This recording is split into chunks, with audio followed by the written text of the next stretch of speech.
Alright, in this video I'll show you how I drew this dog. This is lesson number 7 in this series of how to draw realistically.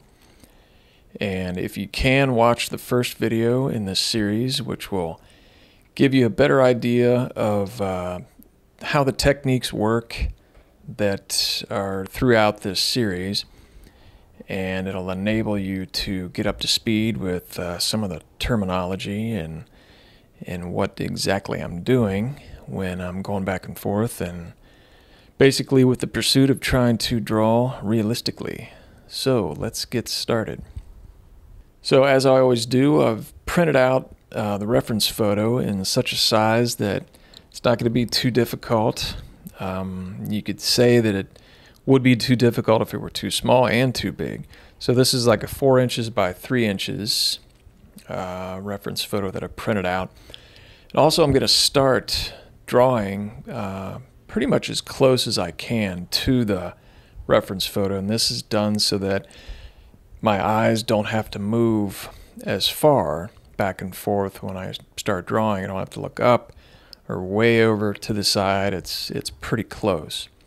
So I've got this first line here that I'm going to start with, and I notice that his nose has got this little bump, so I'm kind of determining that that first measurement is that represented by the red line, and trying to get the angle on it as accurate as possible.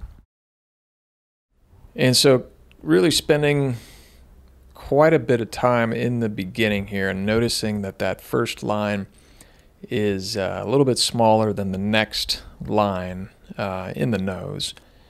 So you can really use that, I guess, first line as kind of a reference point to realize that the next line in his nose is just a little bit longer.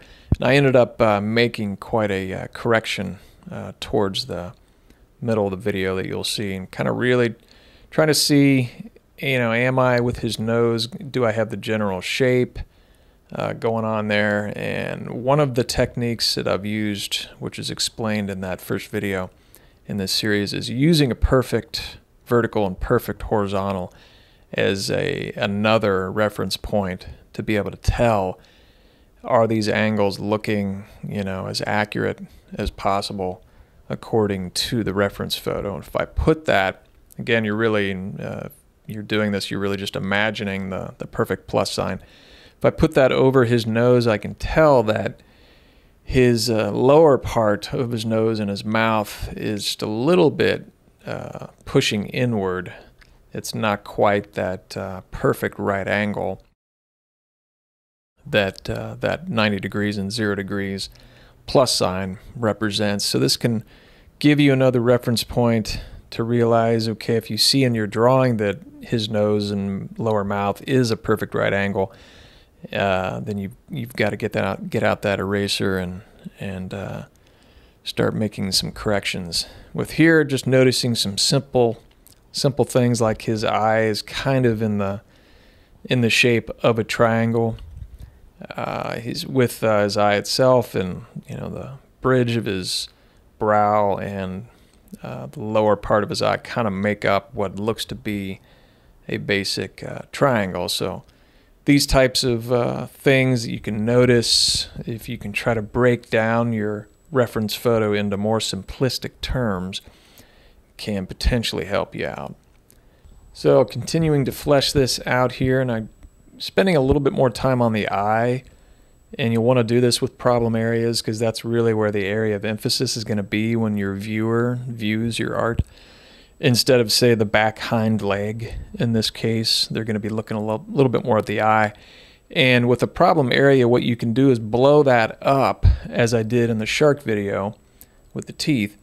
And with this, with his eye, blowing that up can really give you yet another reference to be able to work on the subtle details that you're really going to need to convey how his eye looks, and really what you want to do with it, making decisions on whether or not you're going to enhance it in a certain way. As I described later in the video, I leave the eyeball kind of lighter than with the reference photo, just sort of an artistic decision on my part, but this can really, blowing up a problem area such as his eye, can really help you in determining whether or not you're being as accurate as possible.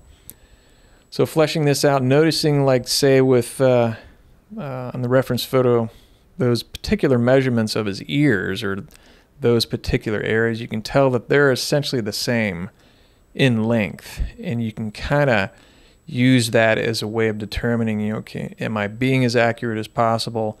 Let's say one of those measurements was way shorter or way longer. This would, again, prompt you to get out the eraser and start making corrections sooner rather than later, and you'll see me do that with his nose.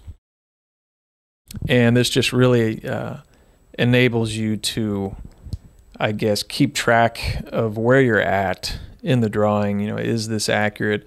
Is one of his ears looking? Because sometimes you look at your drawing and it won't be right, and you won't be able to tell exactly what is wrong, and so you won't make that, you know, critical decision of making a correction. Whereas here, what I'm doing is just looking back and forth over and over again, just kind of noticing his nose just doesn't look right. And so what I'm going to do is shorten it a little bit. I probably went a little overboard on that second measurement after that first line that I did. And so instead of erasing his, that first decision of where his nose was, I'm going to basically kind of follow the contours, because I think the contours are essentially right. It's just it's too long. And not erase the first nose until I've really got the second one, which is the one I'm going to go with, down first. So I've got that down, and then I'm going to get out the eraser. And this is really a good lesson to just, in a lot of cases when you're drawing, just swallow your pride and realize, you know, you got to make a correction, that no one is perfect. And it's really a process. It's not, you know, about you being perfect in drawing something in a really short period of time, but taking your time and realizing, okay, there's an issue here. I need to make this correction before, like in this case, I would have put a ton of detail in that nose. Another thing is, like I mentioned earlier, I left the eyeball a little bit lighter on purpose. It's sort of like an artistic decision, little artistic license there. I know that the viewer's eye is going to go directly to his eye. It's really the area of emphasis, so I've spent, you know, a little bit more time on that than, say, the fur on the back of his head, definitely. But your area of emphasis, you know, you really want to spend a little bit more time on that. Another technique is blurring your vision, which I've done to the reference photo. You do this by squinting, by getting your eyelashes in front of your eyes, and it allows you to see some shapes in more basic forms, like those lighter sections, or maybe like, you know, the darker section of his nose area.